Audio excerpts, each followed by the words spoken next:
Hey, good morning, everyone.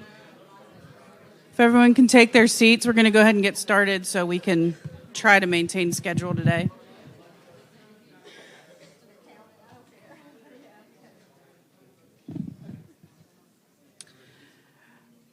All right, good morning. I'm Jessica Luther with Technical Services at NCDOT, and happy to see everyone in here. It's always hard to anticipate what sessions are going to be a bigger draw than others, so it's good to see a lot of faces in here. Today we have agreements, accounts receivable, and AFRA, and presented by Marta Matthews and Kay Lee.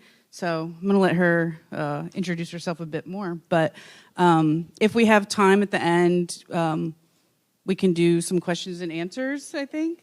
So yeah, hold your questions until the end, and I'll facilitate that. So thanks.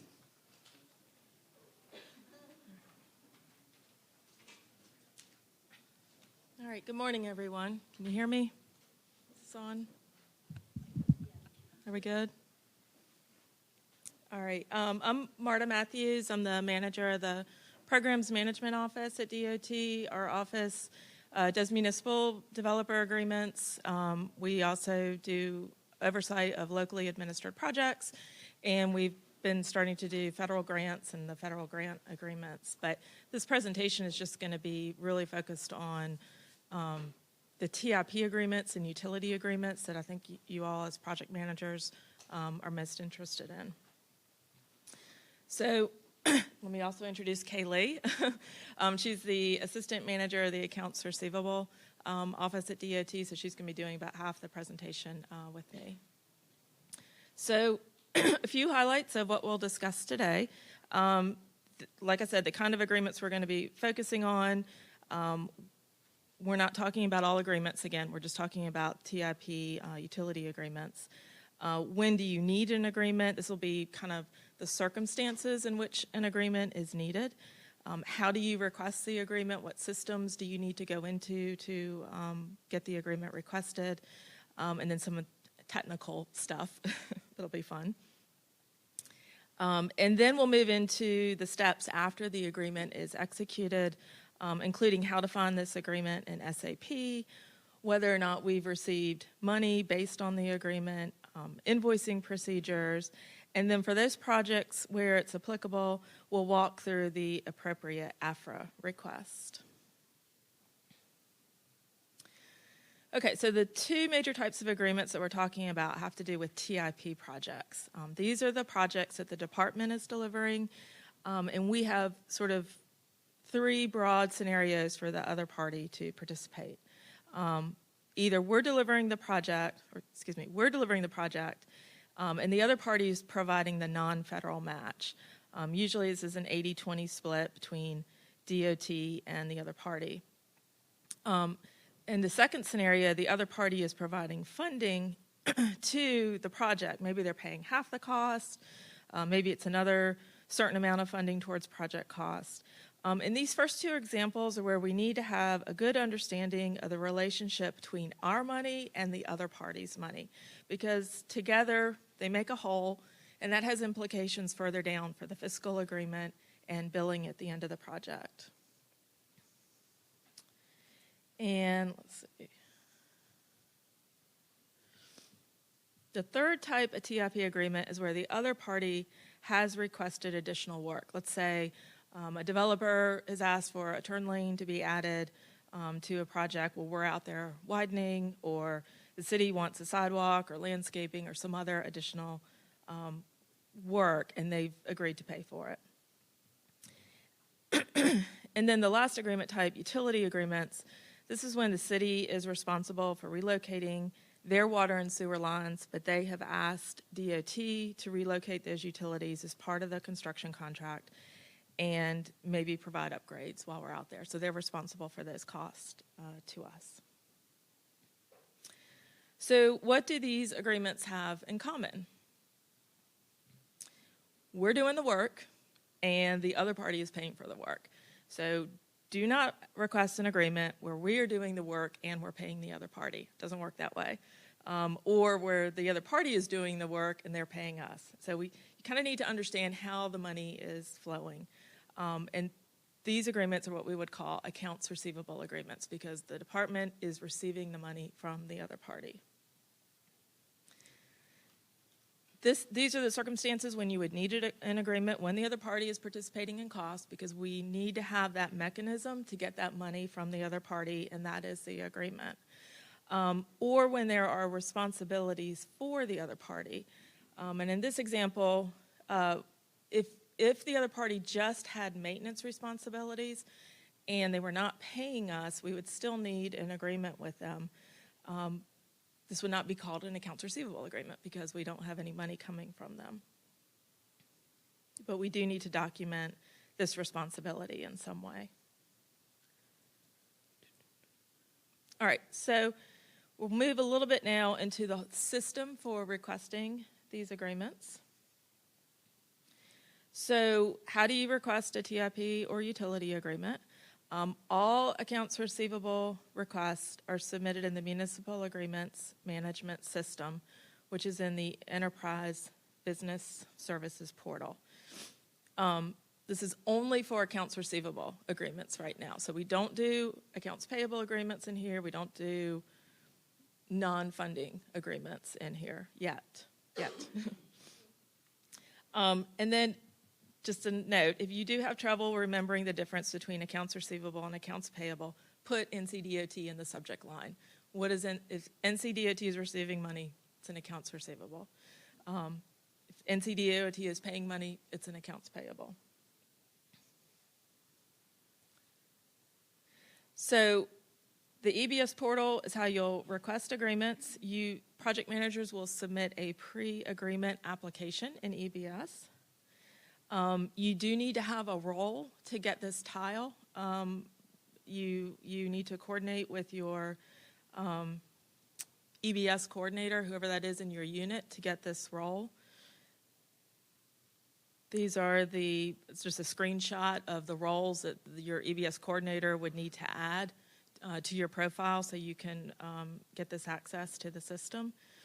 We have this information, so if you don't know what these roles are, just reach out to us and we can send you this information. We also have it on our inside site. All right, so before requesting an agreement, you need to know basic information.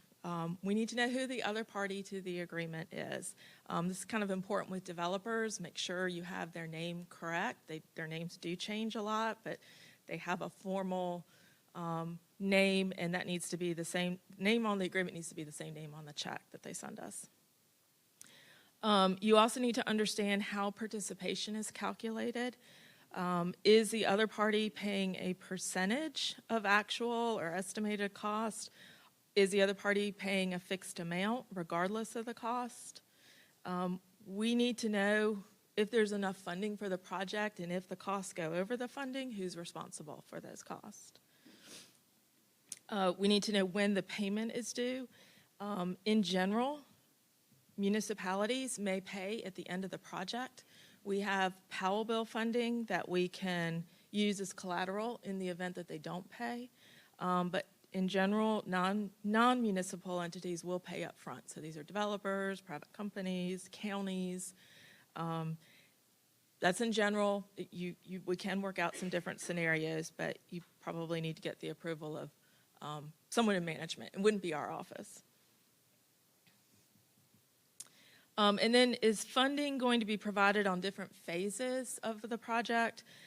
If we do get funding on different phases, we need to have separate applications requested in EBS. One WBS, one application, one agreement. So all a one-to-one relationship.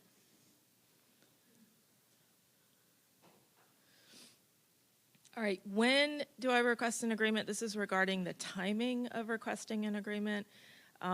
Depends on your schedule and when the work will occur. So TIP agreements and UCAs, they must be in place prior to the department advertising the project. So we do recommend starting these at least a year before the let date. And this allows enough time for the municipality to review, their legal staff to review, a developer to review. You just need to give enough time for this process to happen. the city or the county has their own council meetings and council schedule to go through. I know there's a recent effort by Division 10 Utilities. They have started capturing all the dates of their city council's meetings in their division to make sure that they get an agreement on that local agenda before, in time for them to sign, for us to sign before these critical milestones. And I know they're trying to expand that whole system, I guess, or share it with other divisions about how they set all that up. So it's really important. A lot of city councils don't meet every month, so you need to be aware of what your local entity, their approval schedule for agreements. All right, so when you're in the system, you are going to have two templates, whether you're doing a TIP or a utility agreement. So your agreement type would be TIP, and then the subtype would be the phase of work that we're talking about, that we're getting the money from the other party for. For utility, again, you would pick the utility type, and then again the phase of work, and we also have a special design build option because the language in those agreements are just a little bit different.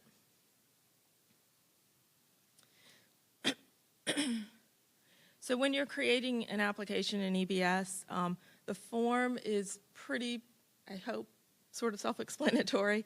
You fill out the light blue fields. Most of it is pretty typical. So in this example, I'm showing the city of Raleigh. They are a municipality. They're in Wake County. Once you pick the county, the division automatically populates.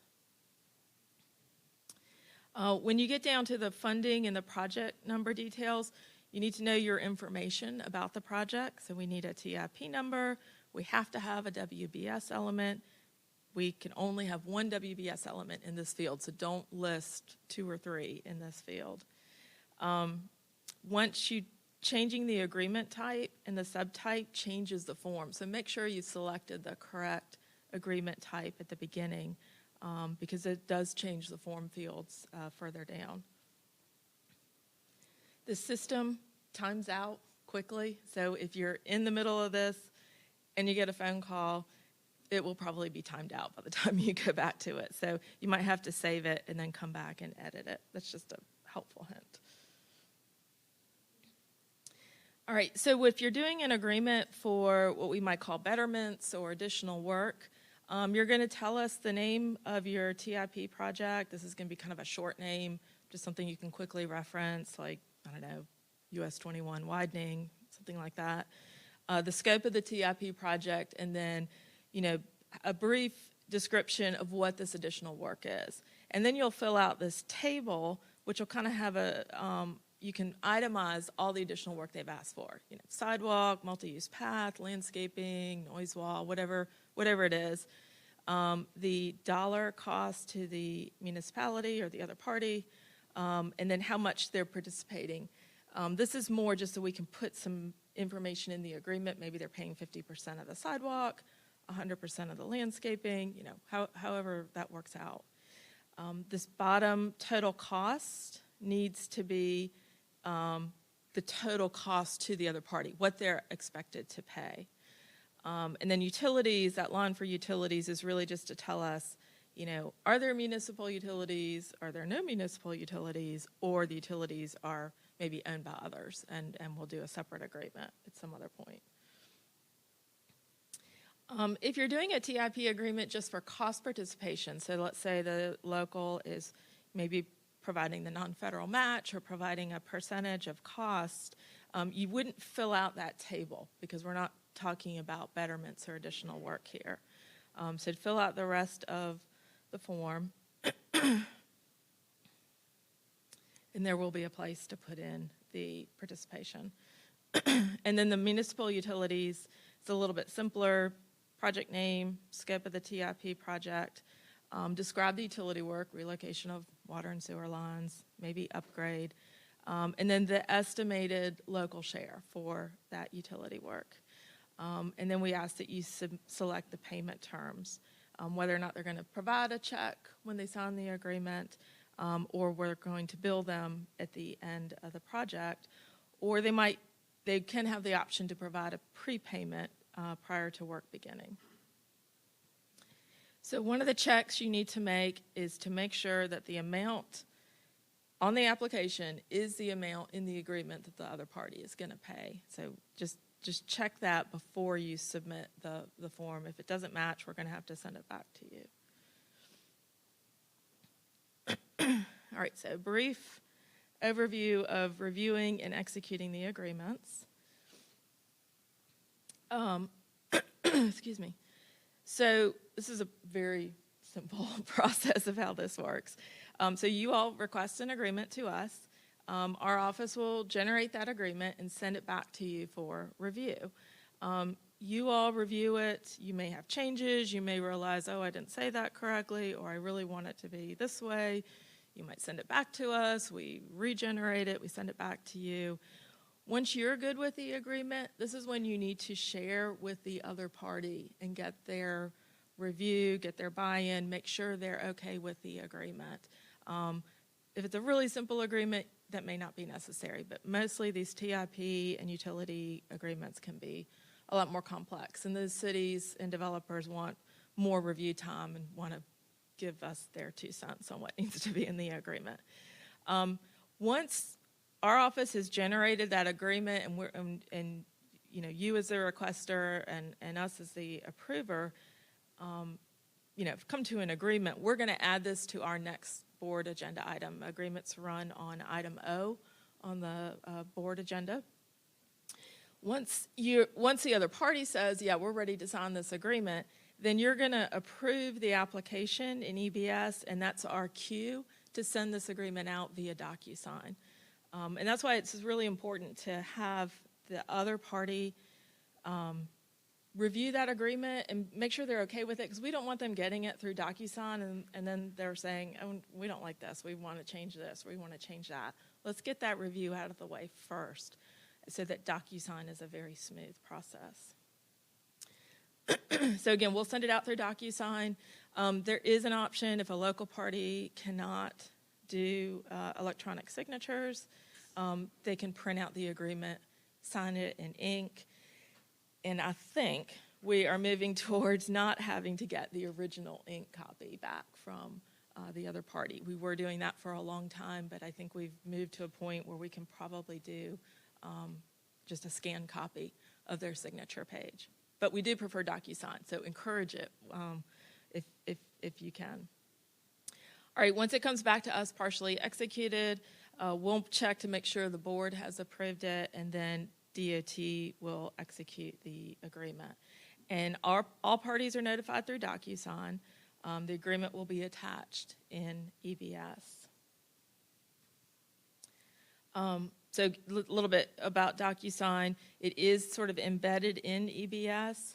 And you all, when it goes to the other party, they will identify who is signing the agreement, who's the authorized signer, and who the finance officer is for the town or the entity. The status of the application will be DocuSign in process. And you can check the status by clicking on DocuSign signing status.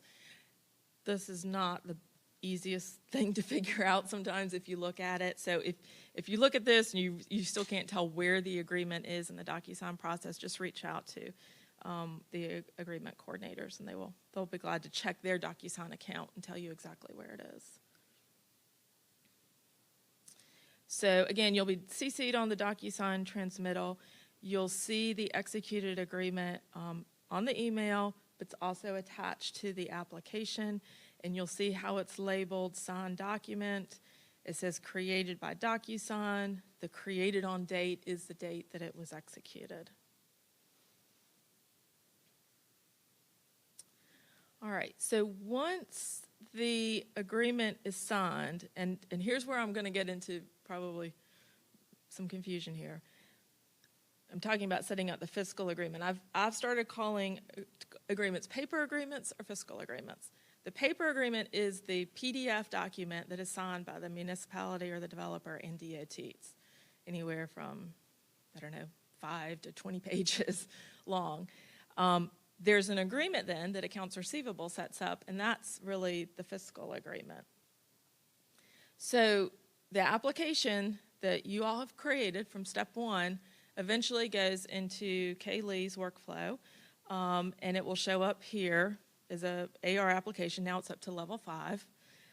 So she'll approve the application, and the status will say fiscal approved. And then her next step is to convert that application to an agreement. So at the top of the page, she has an option to create the agreement, and this creates a fiscal agreement that she'll use to either post a down payment or set up a placeholder for billing once costs are incurred. And if you ever used to go into ZAG 3 and look up fiscal agreements, this is now basically replaces ZAG 3. So all attachments on the application get carried over to the agreement. The applications always have a 1 number. They always start with a 1 number. The agreements start with a 2 number. The paper agreement should be fully executed before an application is converted to a fiscal agreement. That's just, it helps keep the workflow smooth and all the information together. I know it sometimes doesn't happen that way, but we really need to make sure that that does happen. And an application and an agreement, again, have a 1-to-1 relationship. So 1 WBS per application per agreement. If you have multiple phases and you want a paper agreement to address all those phases, then you need to enter multiple applications in EBS at the same time. And then put a note and ask us and tell us, I need 1 paper agreement. All right, so here's a screenshot of the application. I'm not sure if you can see all the attachments down there. You can see the one attachment is also marked executed agreement. We're starting to do that. It's a new effort we're making so that in the future when there's a search for these attachments, it can return the actual executed agreement. So then here's the agreement for that same application. But if you look at the attachments, so they've all carried over, but notice they have a different created by name and a different created on date. That's because when Kaylee set up this agreement, her name got attached or got associated with all those attachments. And that was the date that she set up the agreement. All right, so I am going to pause for a minute and ask for questions before we move into the next mini section. What agenda item Agreements, item O.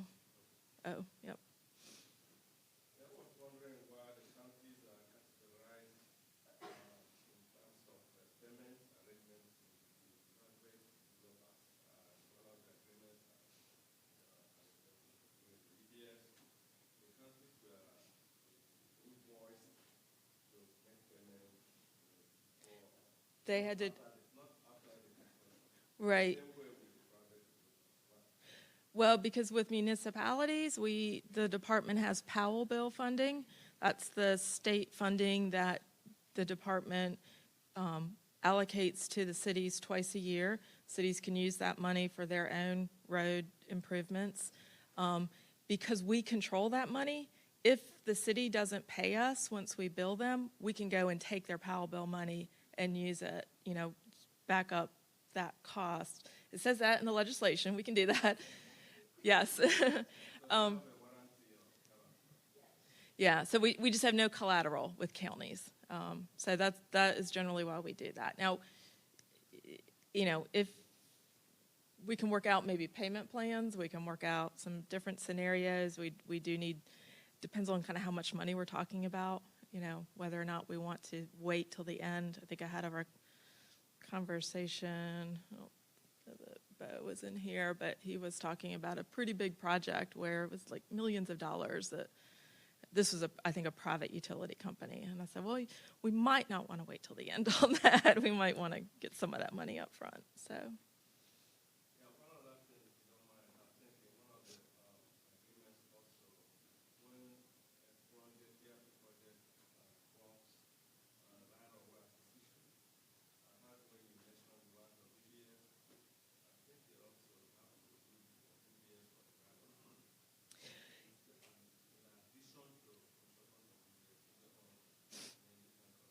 So you mean on utility relocation? If, say for example, you have a settlement Mm-hmm. and it involves right of way where the county has to pay for Okay. some of the right of way. So Yes, if they're, you will use disobedience for right of way in addition to enforce sidewalk, you use disobedience. yes, that's right. That's right, if it's right away. I was thinking about utility construction. We do get a lot of times when the utility agreement comes through on the right-of-way or utility WBS, but since that work is occurring during construction, you really need to use that construction WBS for utility relocation that's done during the construction contract. But if it's right-of-way acquisition that the other party is paying for, yes, that should go on the right-of-way WBS. All right, any other questions on just the first part of agreements?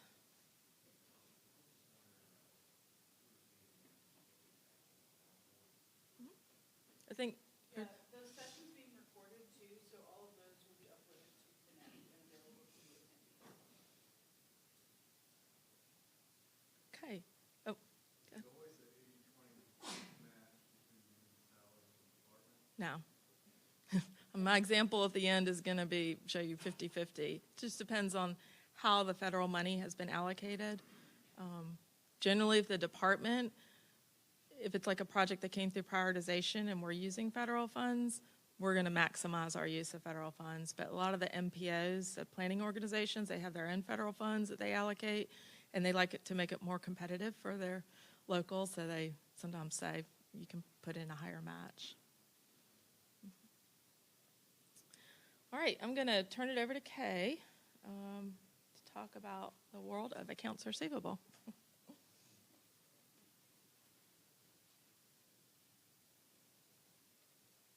Thank you, Marta. Hi, I'm Kay Lee. I'm in Accounts Receivable. I'm the one that sets everything up for you and gets it going so the charges can come in. I just want to reiterate what Marta was saying about what you're putting in your application is coming through to me. If you're using the wrong WBS, then that agreement's going to get set up on the wrong WBS. I can't change that. What comes into me, the very few things that you're entering, I can change. I can change the customer number. That's about it. So whatever number you guys are putting out there, I need that to be where the work's going to be done. Because wherever my agreement is and the work's not, then they're not going to meet when it's time to invoice. Now, I also want to caution you, a lot of people are doing multiple paper agreements. They want to do PE, right-of-way, and construction all on one agreement. And you know you have to put it in 3 different times because it's a 1-to-1 ratio. But a lot of people are doing some cutting and pasting, and that's good. But please, please, please make sure you're reading that agreement all the way through. Because when I go in and I'm pulling up that agreement and I'm trying to make sure it gets entered right, if I'm looking on page 1 and it says, oh, okay, we're going to do a fixed cost here of $5,000, and then I get to the funding section and I'm reading, oh, we're going to invoice for the actual cost. Well, I can only pick one. It's either fixed cost or we're going to do the estimated cost. And at the end, I'm going to bill them for actual. I don't know how to enter that. So then I got to send it back, or I got to call and say, how did you mean for this to go? Furthermore, the people who actually signed it, how did they interpret that? They're expecting a fixed cost bill of $5,000 and then the actual cost are $8,000, and I send it to them, they're going to be like, whoa, that's not what I agreed to. So please make sure when you're doing your cutting and pasting that it goes all the way through that agreement. And there is no question when it gets to me on how I'm supposed to set that up, because it does make a difference when it comes time for me to invoice it out, and then things don't go smoothly. So I just wanted to caution you about that. Currently, we have about 1,400 municipal agreements in our system. I got about 140 sitting in my workflow that I haven't set up yet. And that's for various reasons. They haven't been executed yet, or we're waiting on a down payment. The main question I get asked about a down payment. can you please invoice for this down payment? They need an invoice for it. My short answer is no. And the reason we cannot do that, a down payment is used to get the project going. It is the funding for the project. When AR does an invoice, I'm going out, I'm looking on that project, and I should see cost on that project. Somebody's asking me to invoice for $10,000. I need to make sure I got $10,000 sitting on that agreement right there. Then I'm going to come over to my little CRM because they've taken agreements out of EBS. I'm over here now. I'm going to do my little transaction to get an invoice generated. It comes back over to EBS. I got to wait for it to upload and talk to EBS. It's going to take those expenditures, look at that project, make sure it's on that agreement line, and it's going to move it right on down and say these have been billed. Down payment is not expenditures. It's funding. When you're first getting an agreement going and you're telling me to invoice, my question is, how are their expenditures already on this for our agreement? We're charging prior to it being executed? That is a red flag to me. And we all know DOT is not a cookie cutter type place. Everything is different. So yes, I did just set up an agreement 2 weeks ago for somebody who specifically had in that agreement, our first invoice will be for expenditures that occurred prior to execution date. And they had to send a boatload of documentation for those expenditures. So it does happen, but it gives me pause if it's not specifically in that agreement as to why you have in there that I'm going to invoice upon execution. Because the majority of the time, there shouldn't be anything for me to invoice for. So please don't write your agreements that are in violation of AR policy. Getting these down payments, it's all about, I'm sorry, can you hear me now? A little bit better? Is that better? Maybe? The agreement and the down payment thing, it's all about timing.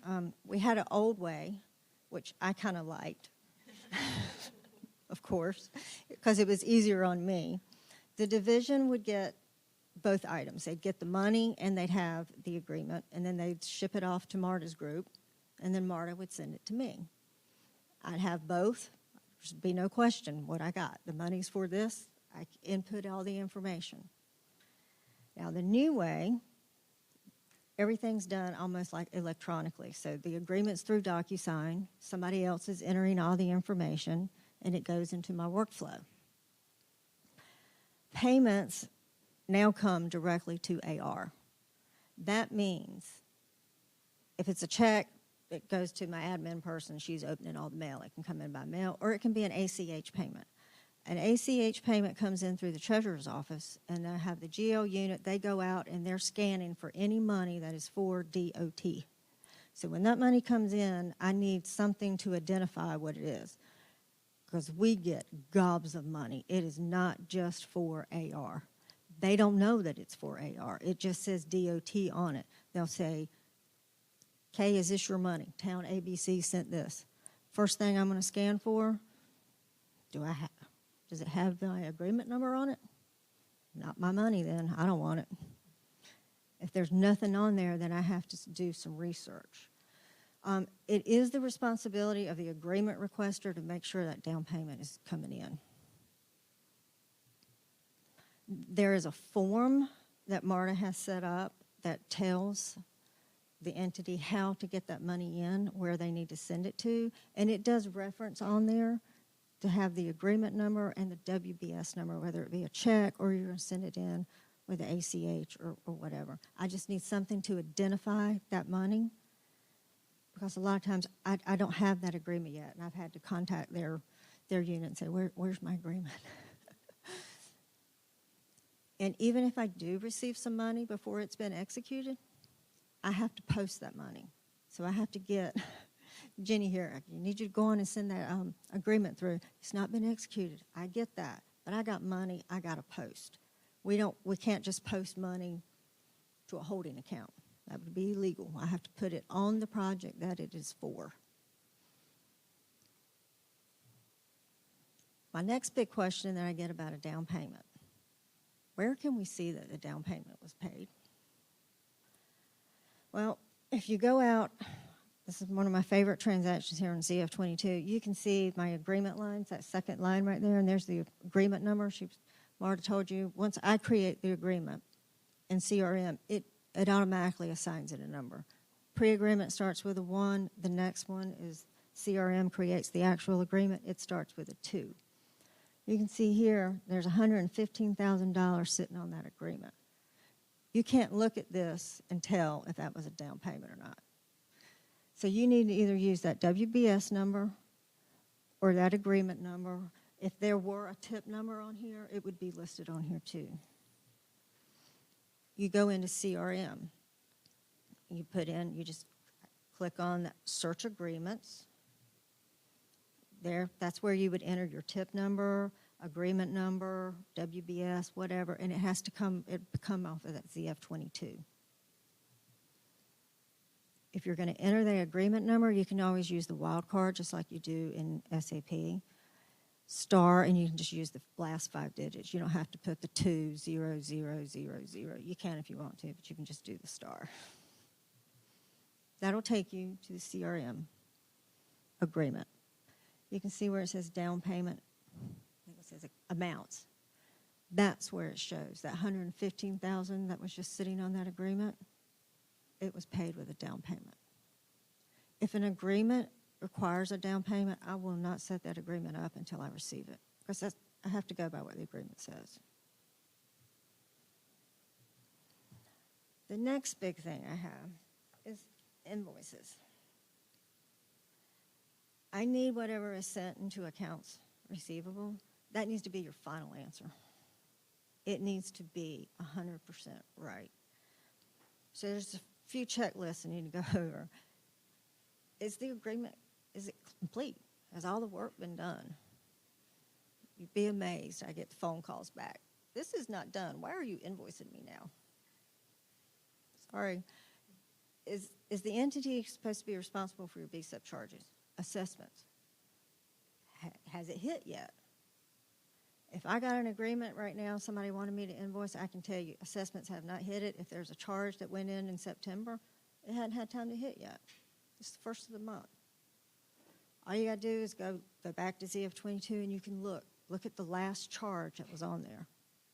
I can get to it today you send it. I might be 2 weeks out before I can get to what you have sent me. Those charges should be the same. A lot of people say, well, I had that project put in C50. That should have stopped all the charges. That stops people from charging to your project. It does not stop the assessments from coming in.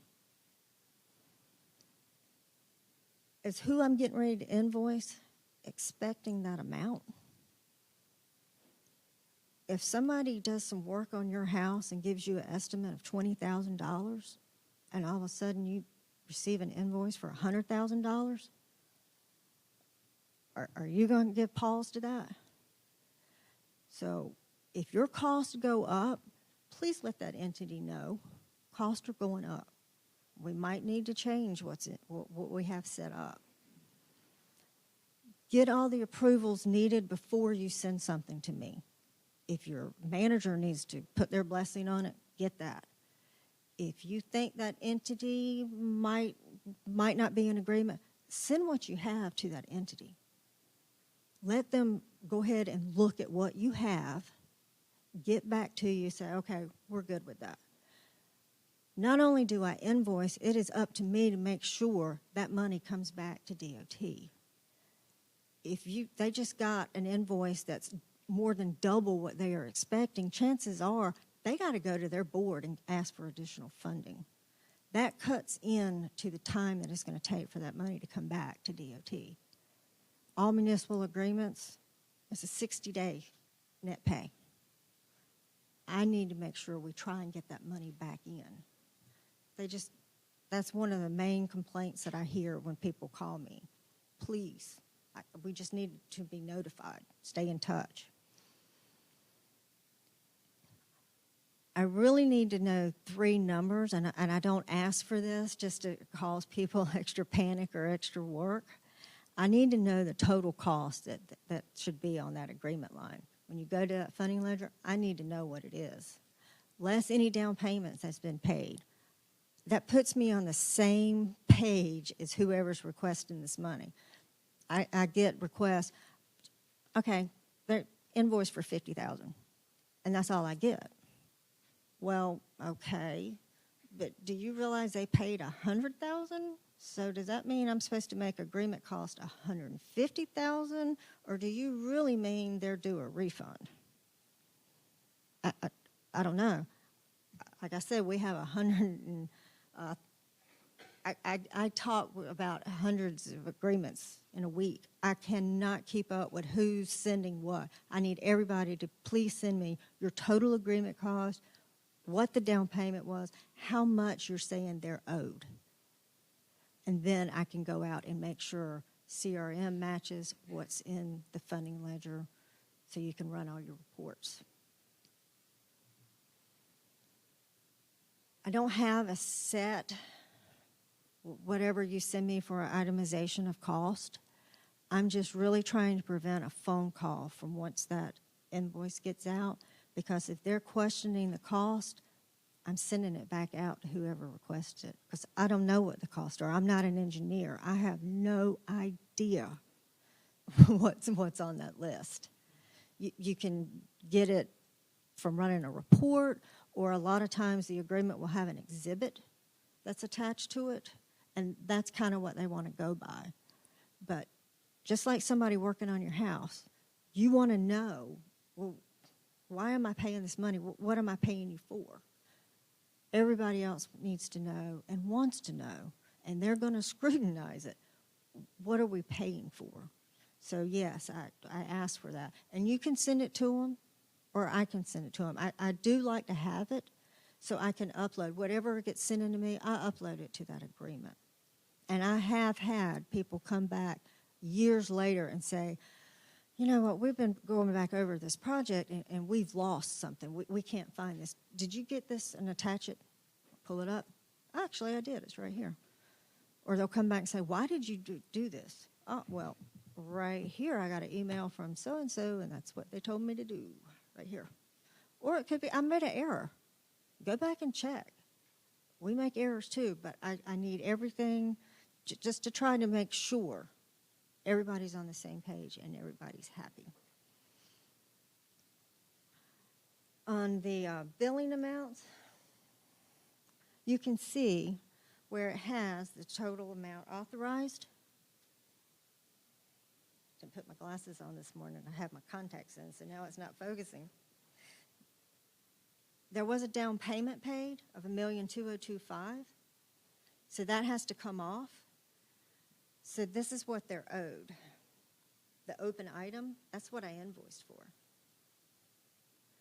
No matter what the total costs are, I still have to invoice that whole amount out. Now, I might not send that whole amount out because they prepaid with a down payment. But the computer doesn't know when that money came in, and it doesn't care. They pay it at the beginning, they pay it at the end. You still have to follow certain procedures, or that WBS and that agreement's never going to get closed out in the system. So here you can see the amount of money that was set up was $1,265,000. But all of that wasn't the down payment. Part of it was. And here is where, if you just keep right on sliding over, you can see exactly what got invoiced. Total billed.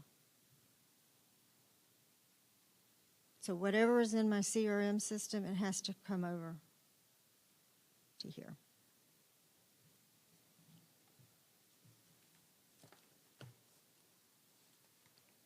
I hope all that made sense a little bit. The next big question we get asked is, how do we run the reports to see what agreements you have out there? We do send out monthly reports about all of our active agreements and stuff, but yes, anybody who deals with the agreements should have access. And again, it's just on this tile. It's under the business object reports. You do. I'm not even 100% sure everybody has that. If you do not have that, you can get with your EBS coordinator and make sure you have that role. Double click here. This comes up, it's under categories, double click there. It's under LPMO, sorry, Local Projects Management. LPMO AR report. Then you get this wonderful screen right here. Grantor program is LPMO AR agreements. You never want to change that. And on the bottom, it's got the user status. Those are agreements approved. Those are the open agreements that we have. So if you ran this wide open, it should come back. It runs at the bottom. You just click that. There you'll see my 1,400 agreements that are out there. If you just want to see what's out there for a division, click on where it says division, go up beside all, click there. It'll give you a drop down. Click which division you want, and then hit run. Or you can always take that report, put it in an Excel spreadsheet. Everybody knows how to run Excel. You can filter, move, put them in different kinds of order. That's how you can see exactly what's out there. You can see exactly what money's out there, and it'll also show you if a down payment's out there.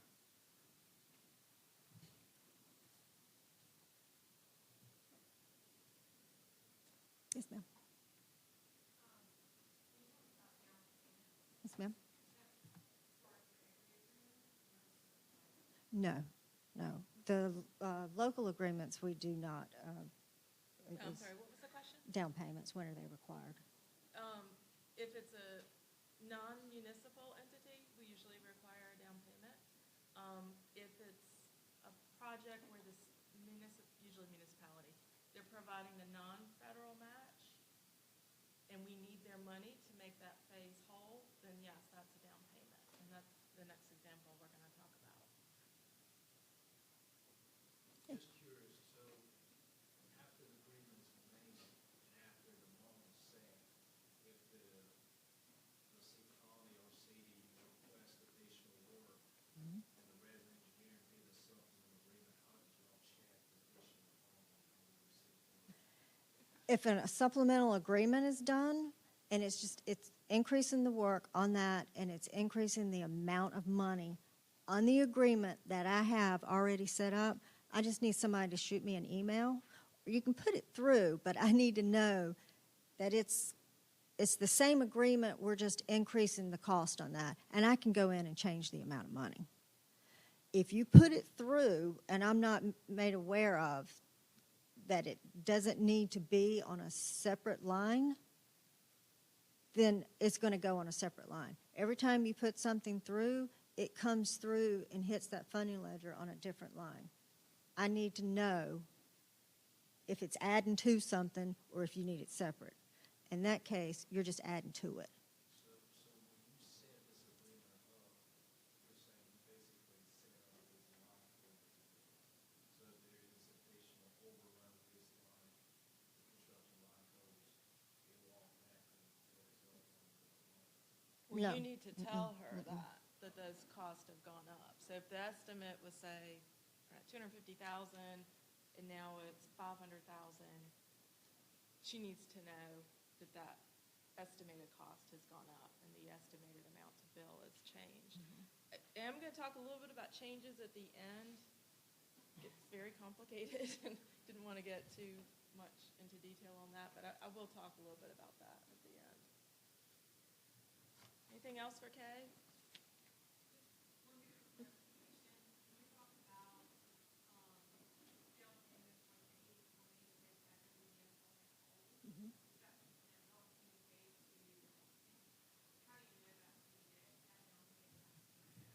So it's written into the agreement with the local.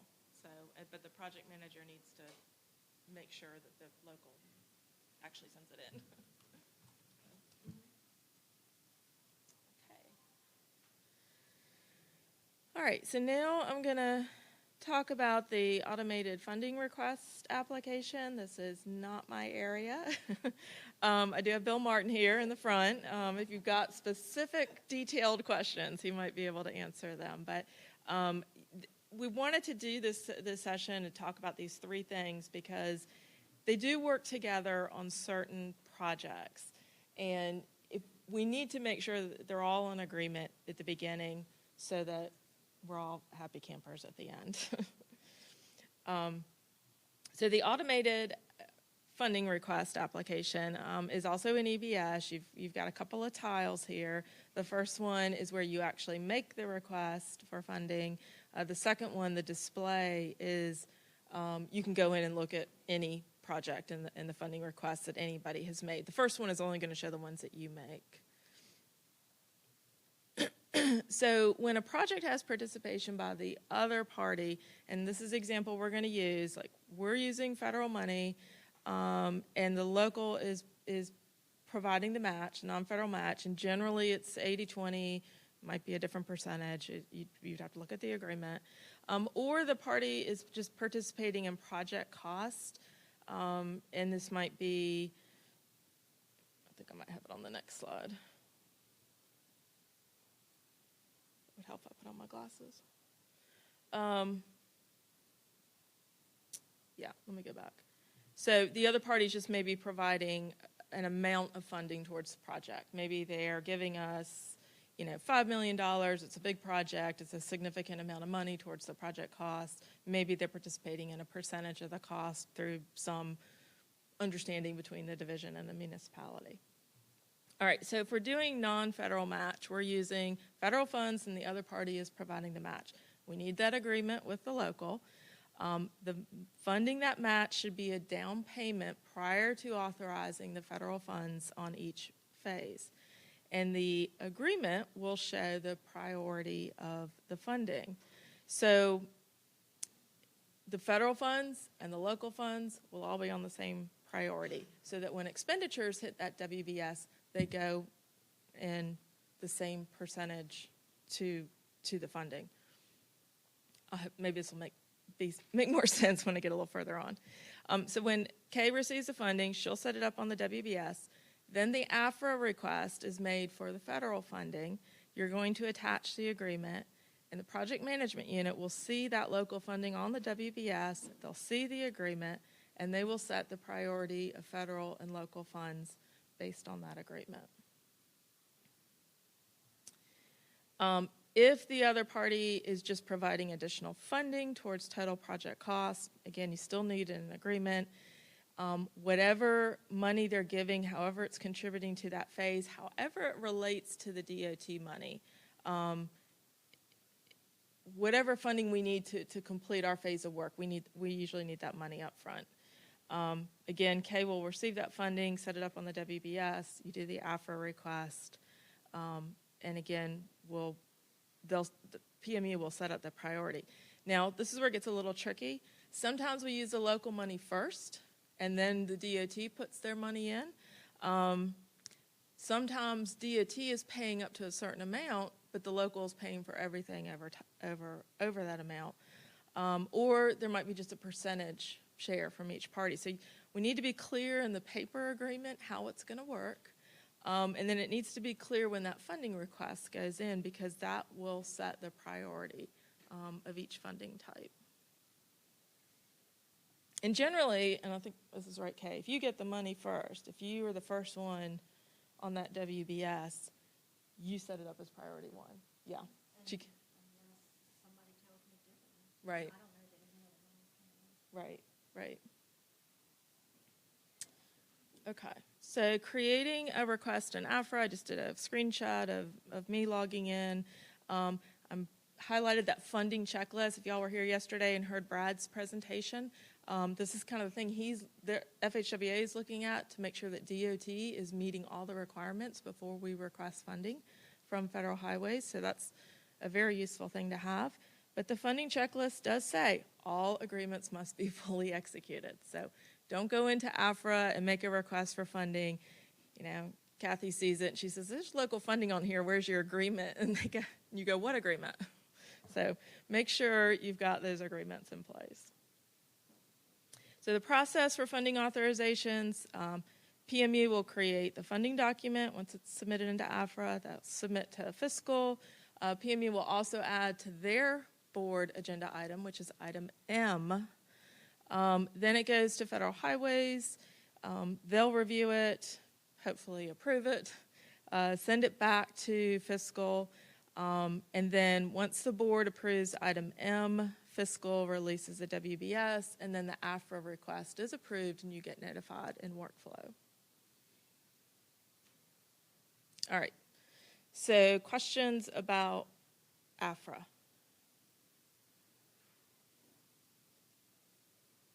I can't believe you got off the hook. All right, so let's walk through an example project. All right, so here is EB 6051, Town of Mint Hill, sidewalk along 3 state-maintained roads. What happened here is the town went to their MPO, the Charlotte Regional Transportation Planning Organization, and asked for TAP money, their TAP DA funds, to do these sidewalks, and then they asked the division to deliver the project on their behalf. And when CARPO awarded the funding, the town said, we'll do 50-50. We'll put up 50% of the project costs, and we'll use the federal funding for the other 50%. So this is where it's a little bit, different from 80-20. All right, so when the division put in the application request, they put in here, the entity pays a percent of actual cost. They put in 50%. This is just for the PE phase. They estimated the cost of PE as $375, so 50% was $187,500. In the paper agreement, we showed the municipality shall reimburse the department 50% of the actual cost of all the work. We put in an estimate, but that's just an estimate. They are still responsible for 50% of the cost of the work. All right, so then when Kay sets up the fiscal agreement, you can see the down payment amounts because we needed their match in order to make that PE phase whole. Then the AFRA request came in, and I kind of just walked through this. So you enter your TIP number, hit enter, which allows you to put your WBS elements in. They select the phase of work, PE, and select the WBS element. And then put the total amount needed for that phase, $375. And then in the requester comments, you explain the breakdown. And you show, I need this much funding, this much is federal, this much is local. See the attached agreement that's been signed. And if you look at ZF22, you can see how the funding has been set up. So there's the local funding on line 1. We used a variety of federal funding pots to do the other $187,500, but they're all on priority 1. So the expenditures, you'll see, will hit 50% to the federal funds, 50% to the non-federal funds. All right, and this is where I want to talk a little bit about changes. There is no one-size-fits-all situation. If there's a change to the agreement after it's been executed, just reach out to us. We may do another application in EBS.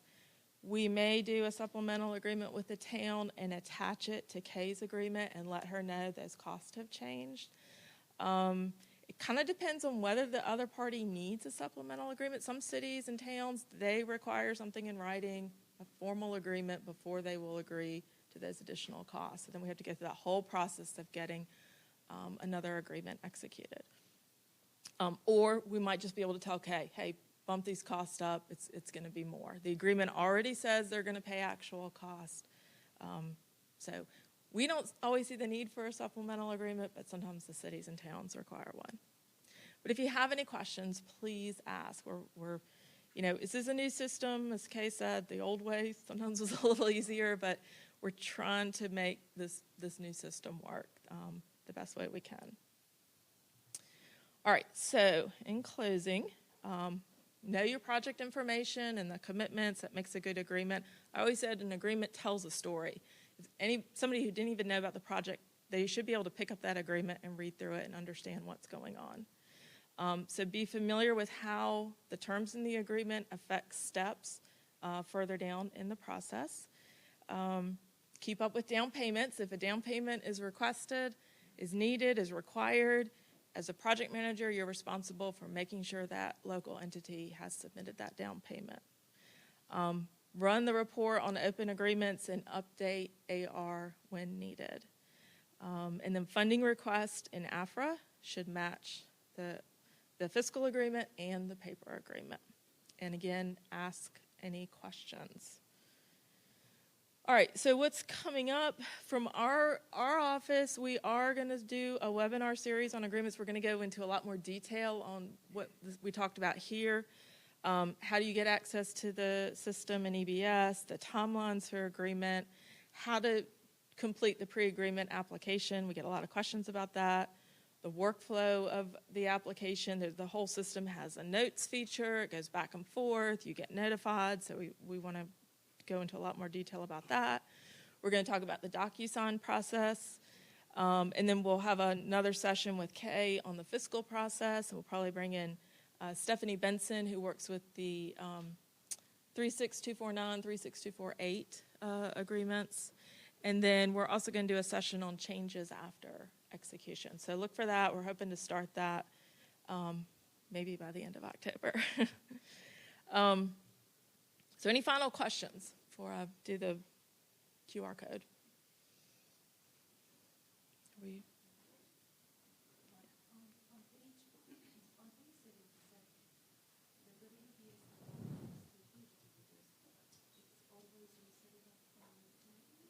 If that's the phase of work that we're funding, yeah. So, yes, it might be right-of-way or construction. So I think this project, we might have agreements for right-of-way and construction. Or I just pulled this one out. Yep. When you make a funding request from AFRA and there's a match, you want to see that broken down in the contract? Yes. Yep. The more detail you can provide, the better. Yep. Mm-hmm. Any other questions? All right. Sorry, let me get. Okay, so our contact information. I did want to point out Jenny Bunton in the front row here. She works divisions 5 through 9. My other contract officer, Tim McHugh, was in the utilities session. But if y'all work with us and haven't met us in person, please come up and introduce yourself. Got Bill Martin up here if you have more questions about AFRA, and Kathy Dragonette, who you might have worked with too on funding request. And then here's the QR code for, I guess, this session, PDHs. Yeah. So thank you all.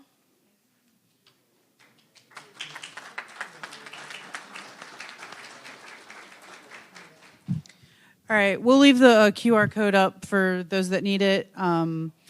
And thanks again, Marta and Kay, for all that information.